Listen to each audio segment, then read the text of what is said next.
Today my presentation is Medical Technologist 2.0, Best Candidate to Work in the Bioindustry. My name is Bioindustry and I'm from Zhongshan Medical University. So please, meet the future Medical Technologist 2.0. And yes, that is me. But seriously, today we have Medical Technologist 1.0, and that is not me. Now, Medical Technologist 1.0 is, well, let's put it this way. Those people, and we know who they are, have a general approach to medicine. The career path of being a medical technologist is pretty well defined. I mean that I have definitely path to follow. The career steps are very clearly marked on the floor for me. And I will tell you that the information coming out of the medical technology industry, it's constant, it's so much, and it's overwhelming.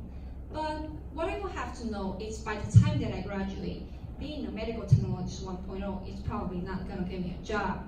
In fact, between 2017 and 2018, the velocity and the scope of technological innovation are blurring the lines between medicine and technology and are constantly redefining the traditional medical technology and fundamentally altering the business models. So, again, if I want to be the medical technologist 2.0 and I want to have a job when I graduate, what are my graduation prospects? Here are several school statistics, but if I focus on my classmates in my school, I will tell you that 73% of us is gonna go to work. That means 44% of medical technologists and 30% in biotech. However, that is not the end of it. There's always opportunity for about 27% of us to go into further studies. The profession of being a medical technology and bioindustry really opens a lot of doors to a lot of areas. In fact, when I talk about this with my parents or with my friends, we always try to decide what path is best for us. Is it gonna be medicine? Is it gonna be bioindustry? Is it public health? Or should I just take an easy way out and just take more education? No, I'm kidding. That is not the easy way. That is the hard way. In details, medical technology's expansion into bioindustry includes molecular analysis specialist, clinical research associate, clinical operation leader, medical science liaison, and research fellow, etc. So what exactly is this medical technologist 2.0 job that I'm thinking of? What am I getting myself into? Well, the first thing I can tell you is there are going to be a lot of changes. But what do I have to know is by the time that is so different. Well, a lot of things are kind of the same. I have to be a problem solver. That means I have to find a solution. I have to enjoy challenges and responsibility on a daily basis, and not just because I'm going to take a test. And finally, I have to be accurate, reliable, result-driven, and then task orientation. Get the job done in the right amount of time and under budget. I know that. So, if I want to be a problem solver, what do I need to do? Well, let's go back to the idea of solution. I can take no for an answer. That is impossible. And the thing about medical technologists is people depend on them for their lives. That means I have to be creative. I have to find a different way out of the mountain. And the thing that I learned about medical technologists is we always know what the problem is. People die, people are sick, people are unhappy. So let's start there. That's what we know. So the question is, how can we make sure that fewer people die, fewer people become sick, and more people are happy with the outcomes? Well, I have to work backwards. And sometimes I have to retrace or step through all the mistakes that we made. However, that is a second very, very important idea here.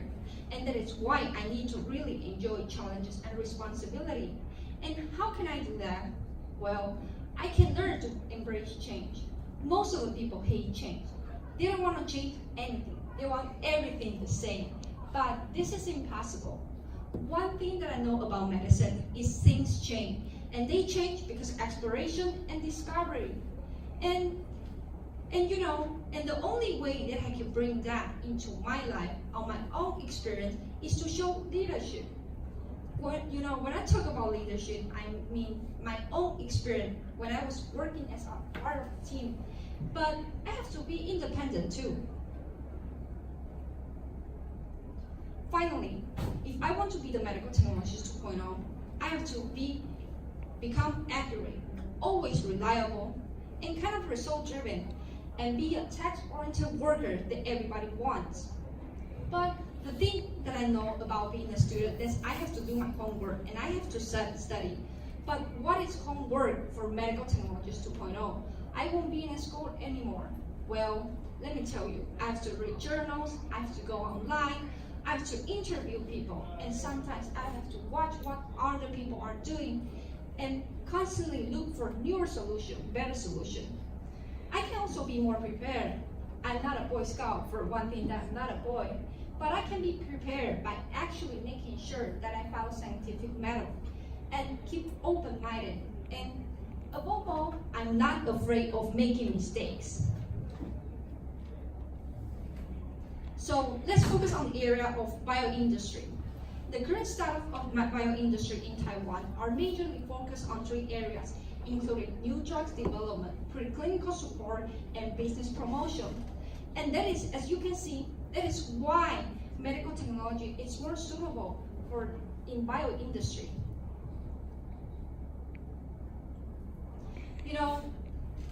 Being a medical technologist is actually not a bad job whatsoever. There is a lot of benefits.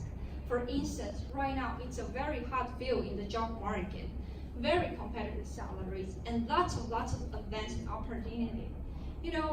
What I would love to have this job for me, it's something that can fulfill and bring me a great deal of personal satisfaction.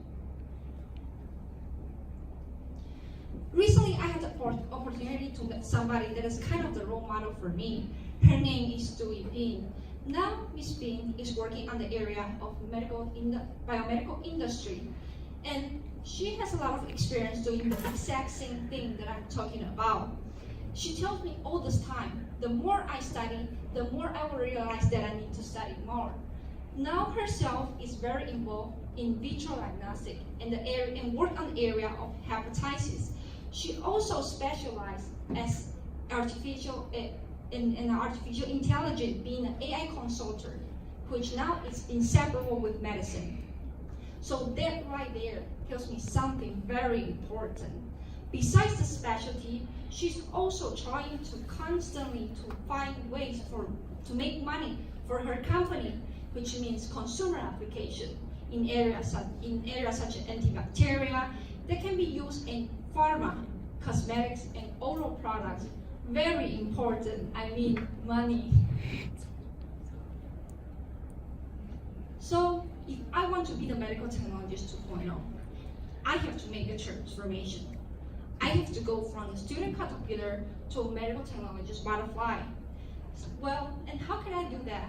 Well, I know that the board certification examination that is required for this profession, it must be rigorous, they must be serious, and above all, it must be quite innovative. So here, I would like to quote from 2 recent papers from Japan, which is a leading powerhouse of medical technology. The first step, that there are 2 stages in career development. I can be both technologist and specialist, but above all, I need to renew my skills on set every 5 years and validate it as well. And the second, I would say that the board certification with regards to medical society are actually the best indications for medical technology to be recognized as a profession. So we conclude that the applied knowledge of medical technology laboratory to work not only medicine, but also other fields linked with maintaining and improving public health, which is an important objective for medical technologies. In the future, medical technology has a potential to become and develop a board certification for technological professional for medical technologists in the bioindustry. Thus, we can provide a quality healthcare service. So, in the end, I would like to say thank you very much for helping me to become the Medical Technologist 2.0, because with your support and encouragement, I know that it's possible. Thank you very much.